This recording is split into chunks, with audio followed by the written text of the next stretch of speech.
குன்றக்குடியான் என்பார், பழனிமலைநாதன் என்பார், வடபழனி ஆண்டவன் என்பார், சரவண பவன் என்பார், நிமலன் சுவாமி என்பார், தண்டாயுதபாணி என்பார், கலியுகவரதன் என்பார், வெற்றி வடிவேலன் என்பார், வீரவடி வேலன் என்பார், மரகத வண்ணன் என்பார், ஞானப்பலம் கேட்டவனா, நம்பினோரை நாடுபவனா, காவடி பிரியனாம், ராஜ அலங்காரம் கொண்டவனா, ஆண்டியாய் நின்றானா, ஆனால் செல்வத்தை எல்லாம் கொடுப்பானா.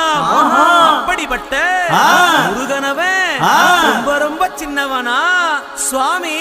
சின்ன சின்ன முருகைய